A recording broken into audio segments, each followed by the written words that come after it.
Great. So the first question that I have for you is, how can businesses best plan for and react to disruptions across their supply chain? So which areas offer the most opportunity for risks to occur, and how can these be mitigated? So Andy, would you like to start on that one? Yeah, thank you. What a great question. Look, I think this is something that most procurement and supply chain teams across all industries think about generally as part of the role of being a supply chain professional. It's also been heightened quite dramatically over the last number of months with the global pandemic as that's moved from country to country. I think for me, the first thing is to recognize that there is risk in the supply chain and disruption will happen. Despite your best efforts, this will happen. It's inevitable. So I think the acknowledgement of the need to plan is step number one. I do see a lot of procurement organizations that underinvest in this area, or they try and tackle it when it happens rather than think about potentials beforehand. I think scenario planning and scenario testing is absolutely key.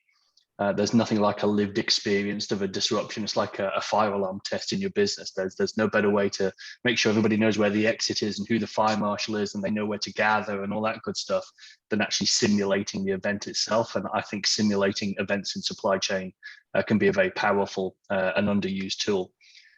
And I think you asked which areas are the most opportunity. I think the more complex your supply chains are, the more global, the more logistics involved in moving from point of manufacture to point of customer consumption, the more complex that is, the more clearly the more cogs in the wheel can break down on you. Understanding that route from A to B and all of its components in between allows you to better understand the elements of risk and therefore plan for it, rather than just the last mile as it gets to your warehouse or it leaves your warehouse to the customer. Brian, your thoughts? Yeah, no, Andy, I was listening to you and I thought a lot about food buy, and we've talked about this before, how critical is and fragile is the food supply chain to all of our communities around the world. So many things we're hearing about are essential, but they aren't necessarily essential at the end of the day. But we think about food and consumables and medicines. Those most fragile supply chains really need to be analyzed. And I like what you were saying about planning, preparing, running those scenarios, especially when companies are starting to further outsource their supply chains even more, right? So in the past, we think about 100 years ago, so much of the work was done by that same company in-house. It was a completely integrated supply chain. You knew every step of the process within your own factory walls. Nowadays, you could be working with multiple different companies in different parts of the globe, providing the same product to different endpoints. So I really encourage companies to look across their supply chain, think about those potential risks that are maybe outsourced. And once we're insourced, what will happen when you're no longer at the top of the food chain with that supplier? And you have to think about what data exists, what opportunities do I have to reconsider how to bring that important product, material, goods, or services back into my company. So yeah, definitely agree with where you were going with that comment. Great, perfect. Well, thank you both so much for that. The next question I have is, in what ways can businesses look to improve visibility, which is obviously such an important thing for supply chains, within their supply chains, become more resilient to impacts and limit the effects of these throughout their operations? Brian, would you like to start on that one? Yeah, thanks so much. I think it's a nice segue with what we were just talking about. So in the past, we used a lot of the high latency methods to get information, right? So phone calls, and maybe I send an email on a Friday and I wait till the next week for my supplier or my co-manufacturing partner to get back to me. We enjoy that flexibility because we weren't dealing with a pandemic or a natural disaster or something else going on. But man, have we really realized that we have to have real-time information front and center? If we have a factory outage in one country because of a natural disaster, a pandemic, a strike, geopolitical issues, whatever it may be, companies need to quickly adapt and say, what are my alternatives? Do I have another center that has capacity? Can I bring this online somewhere else? And I don't have months to do that, right? So having the ability in data to not only do the scenario analysis and what ifing that Andy was talking about prior, but being able to make those rapid shifts and decisions to say, look, supplier, I know you've handled 20% of my volume. Could you handle 50% of my volume because I've lost this other company, this other partner? So Andy, any thoughts on that same question? Yeah, it's a really, really good question. And it's interesting to think how my answer would have been different many years ago to where we sit today. I started my procurement career, or my supply chain career, with Toyota. One of the key tenets of the Toyota culture and the Toyota production system was the go and see. So if there's a problem, if the line stops, if there's an issue, you stop the line, you go and see, and everybody runs to that point and works together to understand what the issue is and how to solve it before you allow the flow again. Now you think about today, pre-COVID, it's just not impossible with limited resources, limited overhead, for your supply chain teams to go and see every stage in the supply chain. And that's before you add the complexity of global supply chains in there. I'd love to have people running to every single point of the supply and understanding every single nuance, but we wouldn't get anything else done, right? And then you add COVID on top of it, where actually, because of the pandemic, because of lockdown or restrictions and conditions in various countries as it's developed, you physically can't. I sit in Sydney right now, we're in lockdown. I can't leave the house to go to the workplace, let alone into the supply chain. So our whole ability to discuss, visualize, understand, and then tackle supply chain issues has switched from that physical go and see as a default to a reliance on data and discussion from afar. So I think, to your point, I think that to improve the visibility, people can't see everything. They can't be everywhere. Data can see everything.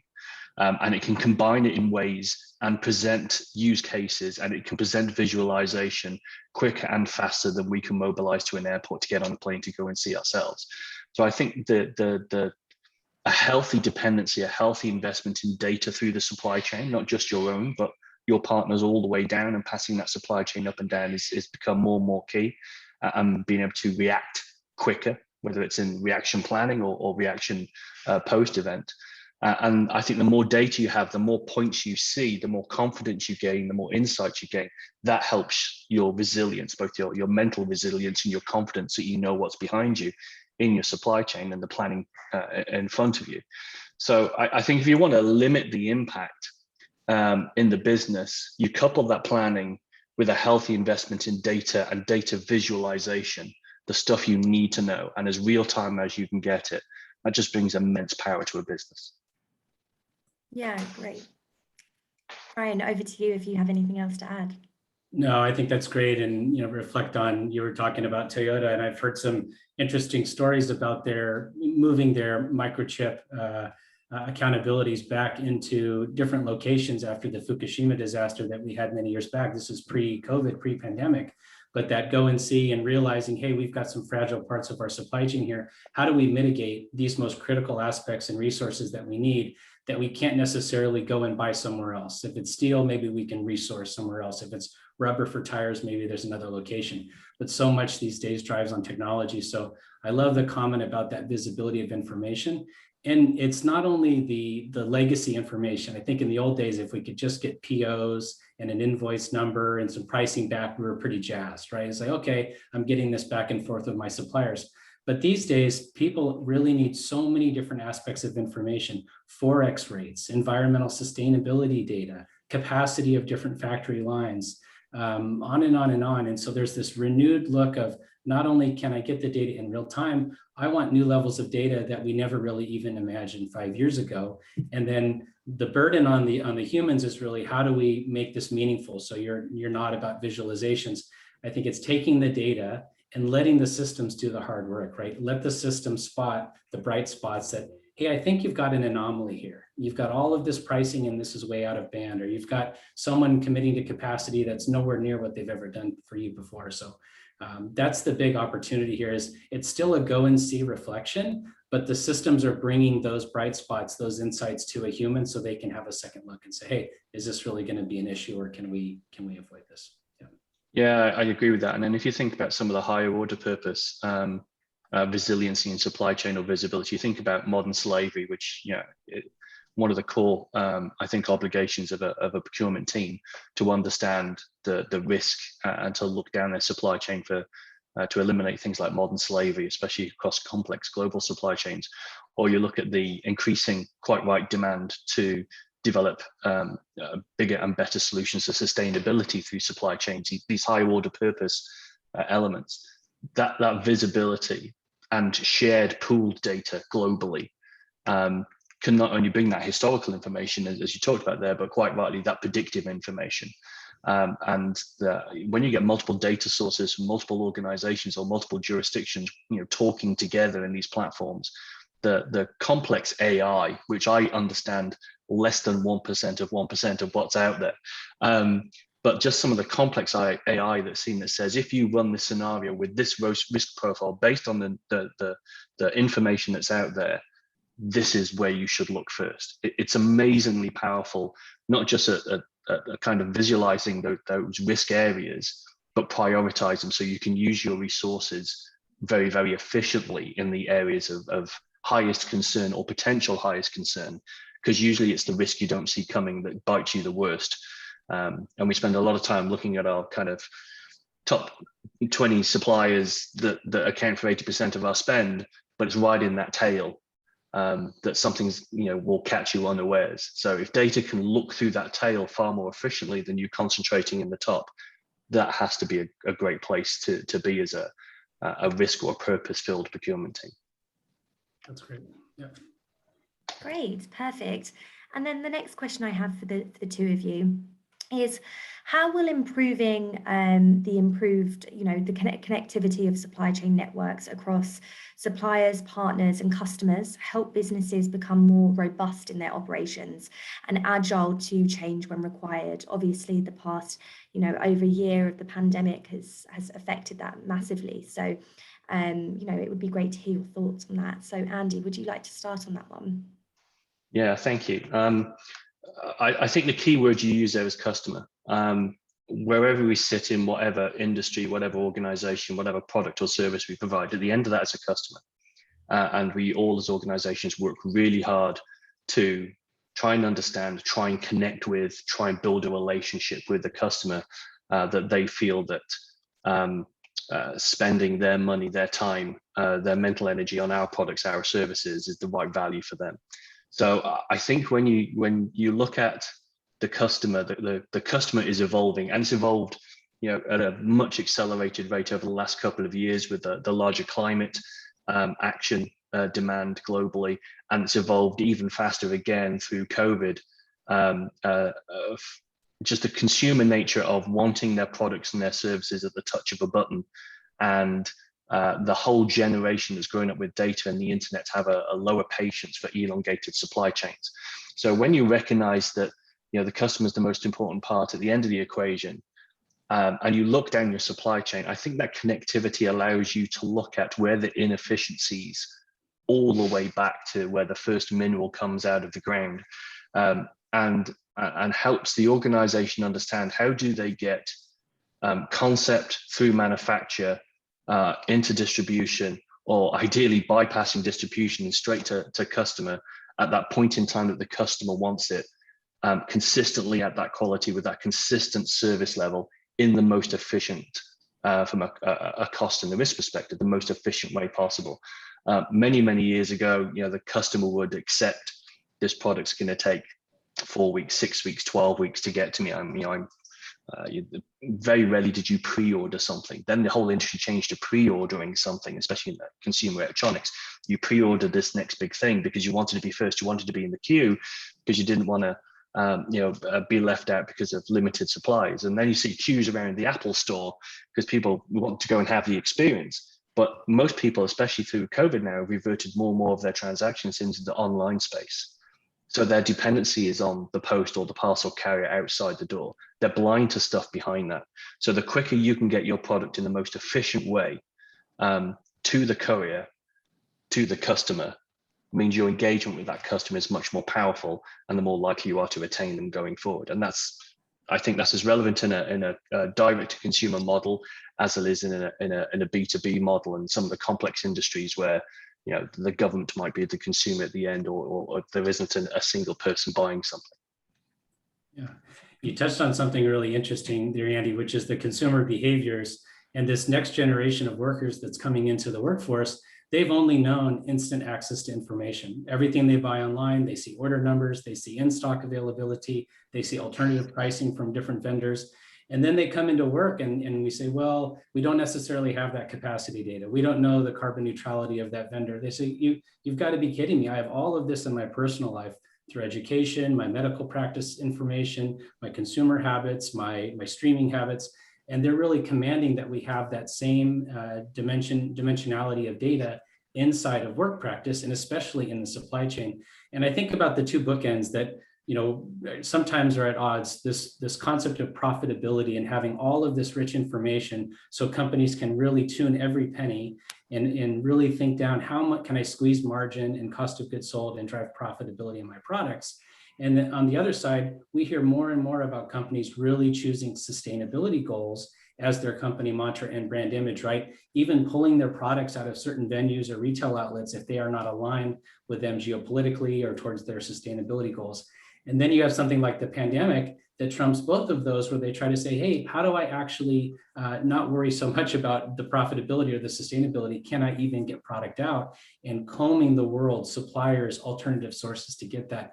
But at the end of the day, everything I just mentioned comes down to having access to data. Like you said previously, you can't physically fly to all of these different endpoints and see who has goods kitted on their shelves. You can't possibly interview hundreds or thousands of different suppliers to see what they have in stock and what their price differences are, what their quality differences are. So I'm really excited about this next generation of folks that are coming in and saying, look, I know we can do this because I do it in my own personal life. Let's make sure we have that same access to information. And I'm right there with you. I think we need more last mile knowledge in the AI. I think the AI ML stuff is just so awesome, but we also need to make it practical and tactical for the end users that are buyers and planners and the financial managers and operational teams that don't necessarily have a background in the AI ML, but they can get those rich insights if the AI ML can crunch all of that data and bring in dozens or hundreds of different viewpoints and firmographics, and then give them an entree to say, hey, this is something that I feel is an anomaly. Do you want to trend this out? Do we want to research this a bit more with that human dimension? So again, it all comes down to data, whether it's profitability, whether it's sustainability, lead time, all of the things you mentioned, but we need to find more ways to connect up all the plumbing across the full supply chain. I think that's the big ticket. Yeah, I agree. I think about my own space, as you quite rightly said, we're in the food service business. You know, we serve 91 million meals a year just in Australia. It's our business, but it's a tremendous responsibility. You think about the food safety controls that we have to have in place to look after our consumers. You couple that with food, like many other industries, it's a dynamic industry. The consumer tastes and trends change. They change with whatever the last consumer saw on YouTube from their favorite celebrity chef, right? And they expect to walk out the door and see that in their local restaurant.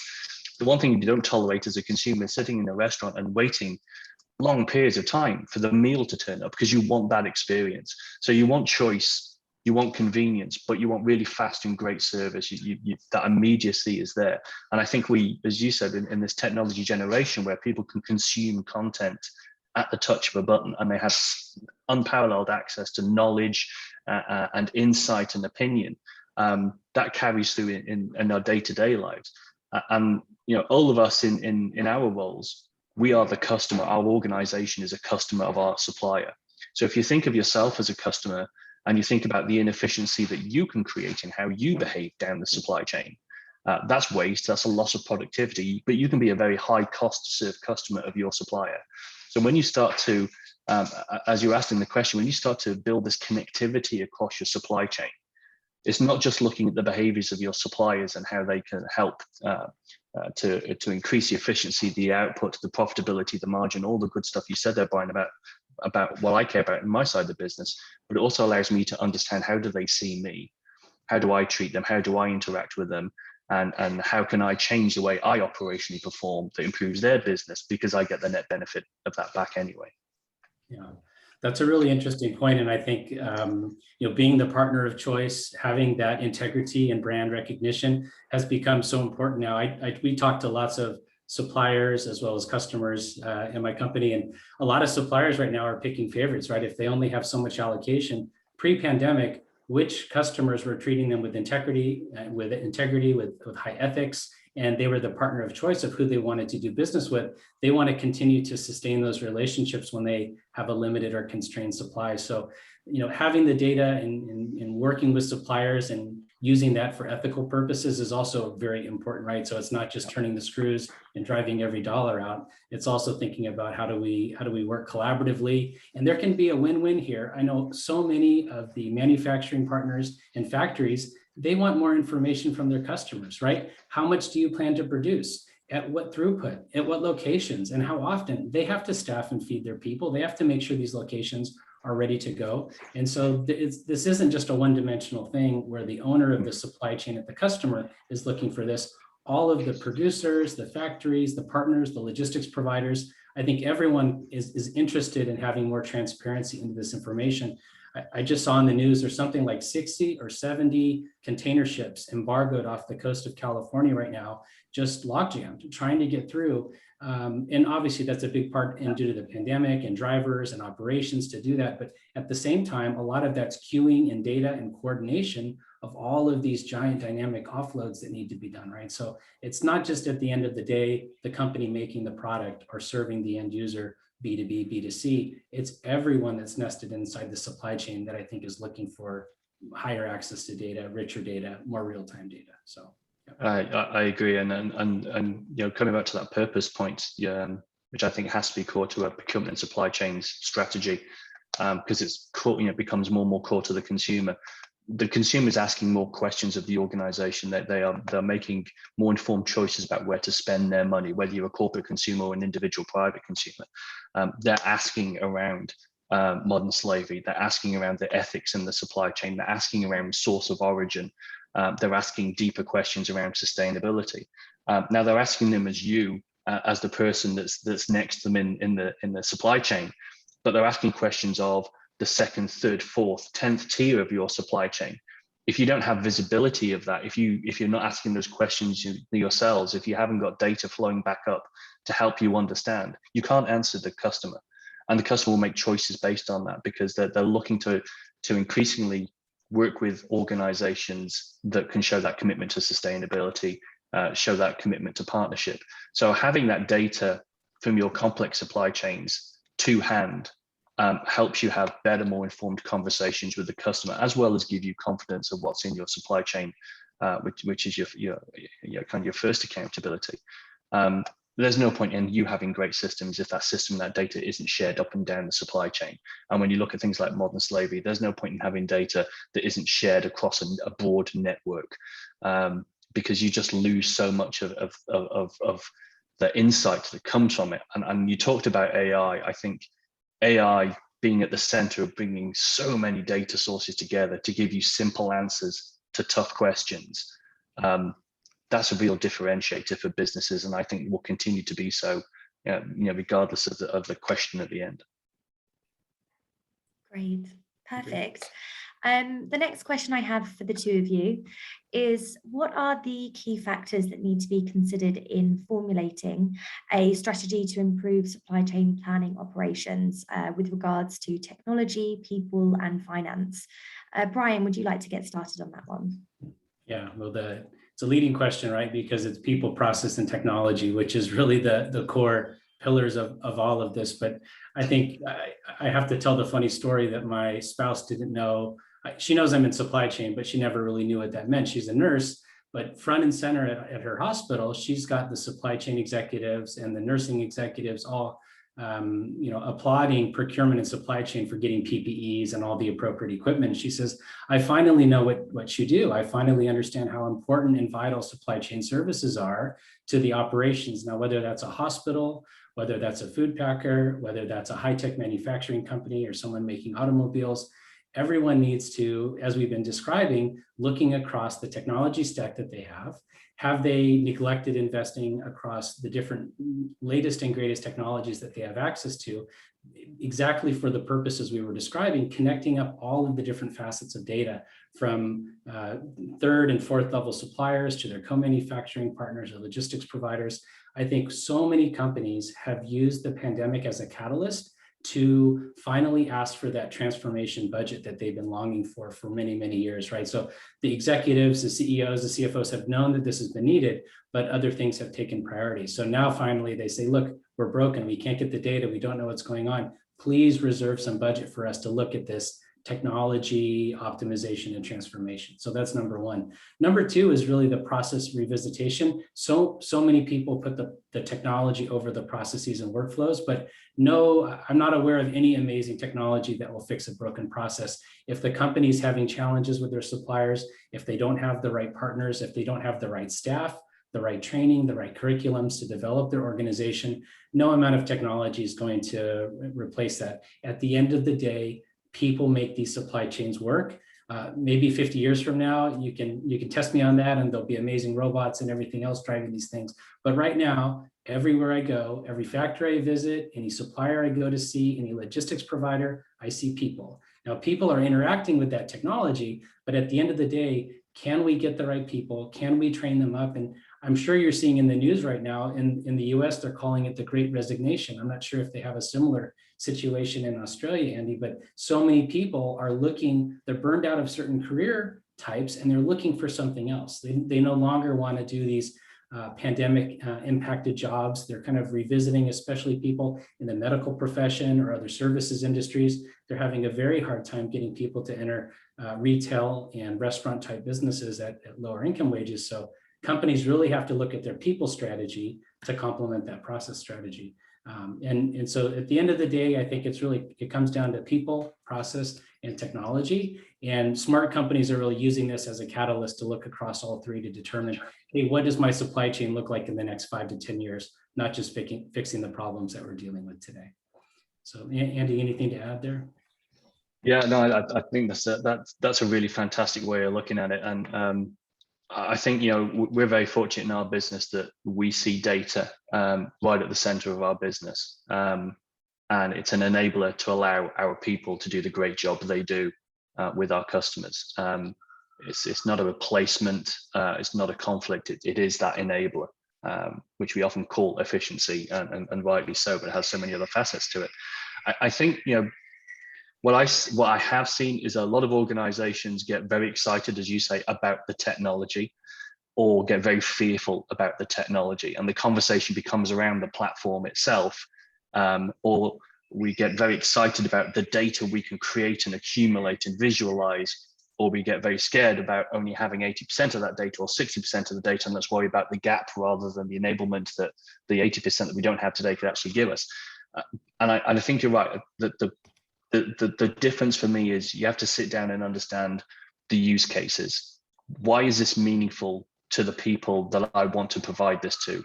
Why does the customer care about the outcome that this investment's going to give me, whether that's the end customer or an internal customer? Why should they care? Will they use this? Is it valuable to them? We create so much stuff that we think is valuable to us or in our business, but not a portion of that might not translate into actual value for the customer, and therefore it's potentially dead dollars. So I think when you're investing in some of these systems, it's really important to sit down from a customer perspective and then from an operations perspective, and build those use cases. And then I think you'll find that the level of complexity you imagined in the technology, the level of complexity you imagined in the data, becomes a lot more refined and a lot more digestible in a staged investment process, rather than having to contemplate, boiling the ocean on a day. So I think stepping into this in that evolutionary way, it's amazing the difference a small amount of data, a small amount of visualization can bring to you. I wake up every morning and I look at three dashboards every day, tell me how my business is doing day by day by day. I think about all the data attributes that go into that. It's like 3.5 million data attributes we capture every day. But I, as a customer, look at 3 dashboards. So my use case, my value case is very, very clear. If I test that with my customers, then I want to make sure that every dollar I'm spending and investing in data and technology is actually meaningful in terms of value, recognition, quality to the end customer, and then back down the chain through operations. Yeah, that's great. That really builds on the point we were talking about before. Even with AI having those bright spots, those insights, you're pointing that out as well, right? So even in your dashboards, you have to somehow distill down millions of transactions and different volumes of data to say, what are the right things to look at? What are the right things? Do you ever calibrate those? Do you say, hey, once a year, a couple times a year, you may adjust those dashboards maybe to re-reflect on, is this the right metric? Do I need to get after something else now? Something's changed, or I've nailed this one. I'm an A+ student, so I'm going to move on to fixing something else as well. Yeah, we've been great inventors of dashboards and reports because we've just become very quickly addicted to the power of data. And it's an amazing thing, right? It's a great enabler. It can be a great disabler as well. You get so caught up in trying to analyze and interpret and look at the data and understand what it means. You spend more time doing that than out there face to face with the customer. And we especially, we're a people business. So for us, it's around how does the data help us spend more time with the customer, away from the desk, building relationships, looking at service, than just analyzing data for data's sake. So we go through that curve of building great stuff and then sitting back and say, this stuff's not being used. It's costing me money to maintain it, but we're actually not using it. Or, yeah, it's got a great use case, but actually nobody's extracting any additional insight for it that's actionable. Close them down. So we go through this period of cease these dashboards, cut them off, don't update them for 3 months, see if anybody notices internally, and then usually they don't, right? So but I want to encourage the experimentation, because sometimes something will pop up from our team, and they'll think, well, that doesn't really make a difference. And actually there'll be a voice of people around you going, actually, that's really, really useful. We love that. So no one's got this ownership of good ideas. I like to let people experiment because we have this data, but you have to go through that cleanup to say, okay, what is the minimal amount of insights needed to create the biggest impact, so we can get out there and work on the impact, not spend our time working on as much insight as we can gather. And I think that's an evolving balancing point, and it depends on your conditions, where you are in the market, the broader environment, what's useful to you right now, and what's useful to you to try and understand where your business could be in 3 months, 12 months, 5 years from now. Yeah, you made me think of something we use as well around these metrics. It's not only is the metric being used, sometimes we have these metrics and we have confirmation bias in business, right? So everything's green and we say, oh, we're showing all of our leadership and our customers everything green. But in reality, sometimes we call this a watermelon green because it's red on the inside. It looks green. We've created a measurement that shows that we're doing a good job. But when we double click and we talk to the customer, it's not green. They're not satisfied. They're not happy. It's not the throughput or the productivity that we'd hoped for. So it's not only is it the right dashboard, are we actually being fair and honest with what we're measuring with that data that we're receiving? So yeah, really good. Great. The conversation between you two is just excellent. It's lovely to sit back and listen to you both. The next question I have is, what is required from technology data management standpoint when looking to build more responsiveness and flexibility into supply chain operations? I know that it's something that you've both been discussing with data and technology, so it'd be great to hear your opinions on that question. Brian, would you like to start on that one? Yeah, I'd like to build on the point that Andy started too. And it's one thing to look at our narrow point of view, right? So if I'm a purchasing person, what are my prices? What are my contracts? If I'm in finance, what's my variance? What's my plan? But more and more, I think the supply chain with all of this rich data, we're really being asked to think outside of our own functional areas and invite people into our camps that work upstream and downstream of us within our own companies and outside of our own walls to say, we call those value chains at Anaplan, right? So not only what am I doing for myself, but how am I helping the larger organization? And am I causing pain further down, even though it's solving a problem for me? So that's a big part of the technology, is not only solving issues in the moment for the team that they're intended, can the technology, and we talked about this with AI, can we start to intersect multiple disciplines? If you think about medicine and biology, some of the most amazing advancements in modern times are at these intersections of technology, right? Where you've got robotics and chemistry and biology and technology coming together to solve problems. Companies can do the same thing. So in the past, maybe finance had their own systems and their own data, and operations and manufacturing yet another tool, and logistics was working in another world with their own data. Today, I think companies are really saying, I know there's value here, but I need everyone to collaborate and cooperate in a seamless way so we can see the bottom line financial plan. I can look at my cost of goods sold and my direct materials. I can look at the margin and the sell out to customers. I can look at the return rates. So many moving pieces across this whole supply chain, but there has to be some kind of orchestration. And I'm seeing more and more customers kind of appoint someone as this transformation, almost a chaperone. They don't necessarily own all of these resources, but someone that can scan and inspect all of these different aspects and say, are these are these systems, and is this data really prepared to go across entities? And do we, it's almost like in the past, people would re-replicate the same information. I don't know how many customers I've gone to, and it's like, well, I have pricing over here, and then someone's replicated pricing over here. Engineering's got another version, and finance got another version. And in modern times, it's like, no, we really need one source of truth. Everyone should be looking at the same pane of glass. Can our technology be brought together to say, this is the plan? There's no other versions of this plan. This is the plan I'm holding you to. So if you told me you're going to spend $1, if we're going to save $1, if we're going to lose $1, there's no squishiness around someone else's story is going to carry weight. So for me, it's really, I think more and more companies have been frustrated about either walls between systems are very complex, costly ETL and EDI, and they're just they're looking for ways to kind of smash all of this information together and gain insights, but they don't want it to take 2 years to implement, and they don't want to spend millions and millions of dollars to try and connect data, to your point, Andy, that maybe isn't the right data to connect in the first place, right? So they want to experiment, they want to tinker, we want to be able to have a hypothesis, test that out, and then if the insights are there, continue to advance that forward. If it's not, we can quickly retreat and regroup and see what we should be working on. So yeah, that connectivity and that value chain hypothesis for us is really important. Yeah, I like the phrase you used there, the one source of truth.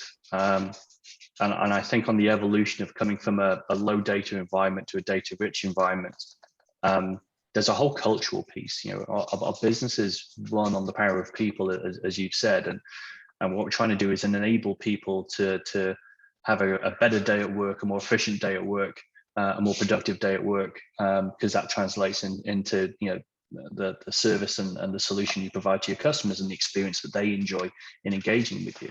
And I think when you take the human part to the cultural part, especially the leadership cultural part, and when you're moving up that data chain, you've got to recognize that people who haven't had data now have an abundance of data, or they're put into a data-rich environment. There's the change curve we all go through, right? There will be a pocket of people who invest in data and believe in the one source of truth and embrace it. There will be people that are very disconnected from the data because they don't quite understand it yet, and they're not quite sure what the use case is and the value they're supposed to adopt from it, and how it enables them. And you've got to go through a journey with them. And there will be people that will say, if it's not 100% accurate and I can find a hole in it, then that one source of truth isn't the right source of truth. I'll find my own.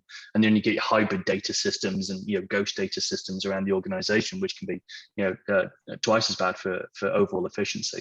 So I think, you know, the culture, when you're setting out a strategy, the culture, the people element, the comms element, everything that goes along with any strategy or change program we do, transformation, as you quite rightly said, the communication and the management is so important.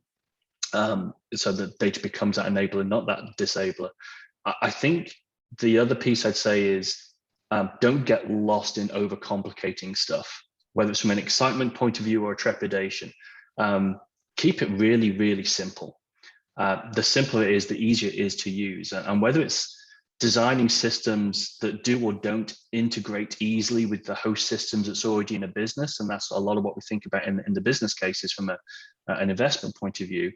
But try and bring some independence into the strategy. Try and bring the user into the room to get them to test the concept and say, does this make it simpler, easier, quicker for me? You know, I think about this process now. We spend all our time through COVID talking through laptop screens, through Zoom and through other platforms. I have no idea of the complexity of the data and coding behind it. If I understood it, I probably wouldn't appreciate the hours of effort and the talent that's gone into building it. But the solution is simple and it's dependable. I don't need to integrate it with 700 business systems to make it work. I can use it as a private individual there and then. So that use case is driving a simple outcome So if I'm a user inside a procurement or supply chain business, I want to look at supply chain risk, I want to look at supply chain resilience, I want to look at sustainability or anything else in my supply chain. What I want is simplicity, something I can look at quickly, understand, and then activate upon. And then the last thing I'd say on when you're formulating that strategy is understand the impact of what you're asking for down the supply chain. And it talks to that point you're making there, Brian. There is amazing power in being able to activate the data that already exists. And there's far more data and far more access to data than we've ever had at any point in human history. What we can get caught up in is then thinking about the 400 other forms of data that we'd like to have that either don't exist or don't exist in an easily retrievable format down that supply chain. Simplicity, efficiency saves you money, reduces waste. When you add complexity into your data demands or data requests or data integration down your supply chain, that costs people money. It would cost your suppliers money to invest in. Ultimately, that cost is passed back. So having a simple solution, customer facing, but imposing really complex demands and costly demands down the data stream to collect it, those two don't work well together. So I think, yeah, simplicity, how it enables the human element of the business and that recognition of what's the impact down the supply chain and how do they also get advantage out of the experience, because they've got to put investment into this as well. Agree. Keep it simple. Great. And then the final question that I have for the two of you is, can you discuss how increasing the efficiency of supply chain planning and procurement processes will help to minimize the success of business sustainability efforts? Andy, would you like to start on that one? Because I know that you mentioned sustainability and climate change previously in another question. Oh yeah, thank you. That was a great question. This is probably 17 webinars all on its own, I'd imagine. You think about the breadth and depth of sustainability. I think, look, you start with the recognition that sustainability is an absolute necessity to operate as a business, whether it's for your own business ethics, culture, values, certainly from a consumer, customer values, and where the whole global trend and discussion is going. It's not something you should or can ignore. So investing in sustainability in your supply chain is it's a prerequisite. You have to do it, and it's the right thing to do. I think when you look at any form of sustainability, it comes back to the point we said at the start: visibility, understanding what's happening from that first mineral in the ground to the delivered solution to a customer. The more visibility you have, the more understanding you have, the more insight, and therefore the more you understand both the risk and opportunities, and then you can form your strategies from it. When you're looking at your sustainability roadmap, your targets, your commitments, your timelines, these have to be informed decisions because they should be authentic. If you're going to make a claim that you'll be net zero carbon by X date, or you're going to do something specific in your supply chain, it has to be researched. If you're going to make that statement to the market, especially if you've got investors in your business, they want authenticity. They want to test that. They want to see that it's achievable because they're going to hold you accountable to it, and quite rightly so, because you're holding yourself accountable to it. And then when I think about what gets measured gets done, as you embark on these sometimes very, very complex and multi-year programs to reinvent these complex supply chains from whatever perspective, having simple metrics, having data driving real-time accurate measurements of where you are, I think is really powerful for keeping the progress, keeping the commitment, reporting on that commitment, and keeping everybody engaged with that over a longer term, because these aren't simple challenges that you can flip the switch on overnight, but they're exactly the right challenges to be working through. And then the last piece I'd say on this is, when you're talking about sustainability, the first place to start on sustainability is waste in all of its forms. In our business, we are absolutely committed to eradicating food waste, because that's the industry and that's the impact, the influence, the opportunity, the accountability we have. But we talked about efficiency. Poor efficiency is just waste of process, waste of talent, waste of materials. And I think if we can look down the supply chain, look at every single point of the procurement process, the sourcing process, the manufacturing process, the better we are through data to be able to see points of waste, human waste, process waste, material waste, and solve for them. And if you're more efficient and less wasteful as a total supply chain organization, that has to have environmental, ecological, social benefits by default coming from that, which is where we should be focusing on. Yeah, I couldn't agree more. And I wanted to kind of take the question in a similar but slightly different direction. We think so much about sustainability of our products and the suppliers that we work with and the goods we consume and carbon neutrality. But there's also this concept, and we've talked about this before, Andy, with food buys. It's supplier sustainability, right? Supplier diversity, working with those underserved, historically underused suppliers and businesses, especially during the pandemic. I mean, it's one thing to make sure we're getting the right ingredients in our products, or that we're not using human slavery or child labor in the manufacture of retail goods. But there's something even more important. As you're in lockdown, as we close borders, as we look internally to continue our supply chains, I think a lot of companies have also focused on data to make sure that they're reflecting on historically underutilized suppliers. Who are they working with?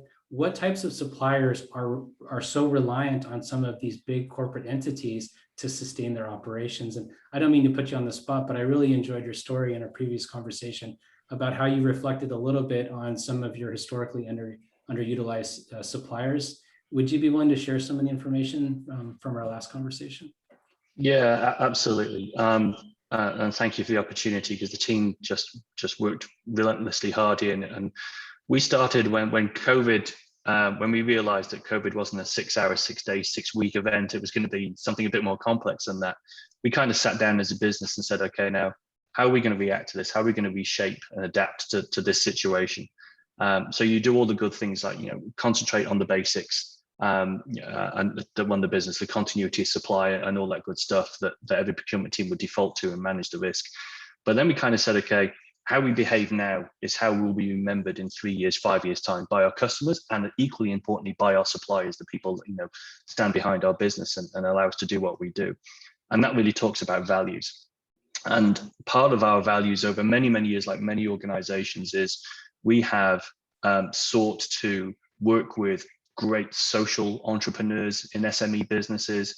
In Australia, the Indigenous and Torres Strait Islander supply chain is an amazing, exciting, evolving, and underinvested in part of our social economy and our business economy.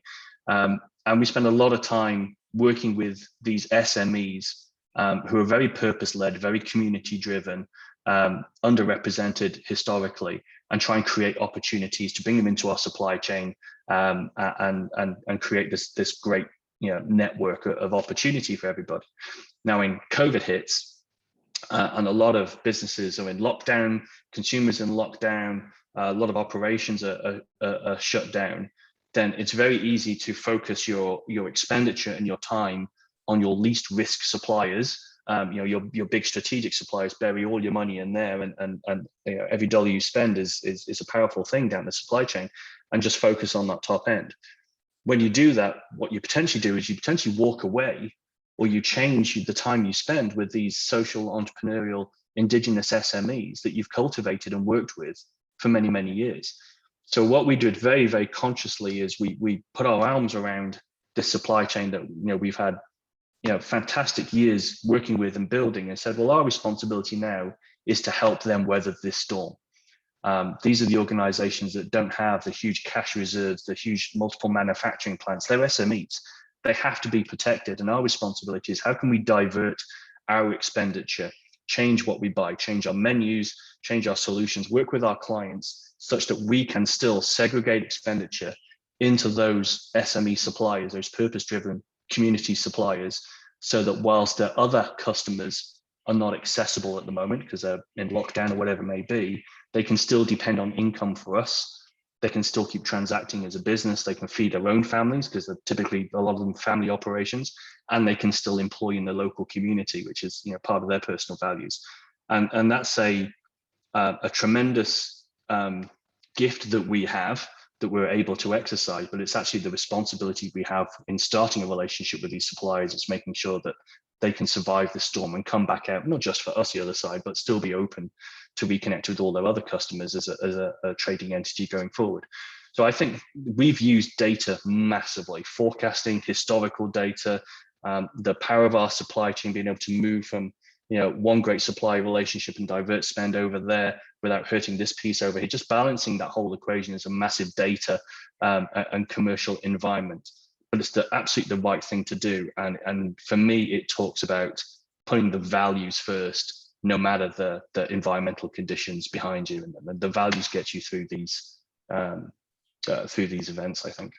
Yeah, I love closing on that today, because data is very binary. It's ones and zeros. It's very sterile, but data can also be used to reflect on the right thing to do as a company. And it can directly impact not only the employees, but the suppliers and the communities and the partners that we work with. So maybe that's a good way to close out. Data is very important for the supply chain, but it can be very important for the people that work in the supply chain as well. Absolutely. Yeah. Great. Thank you both so much.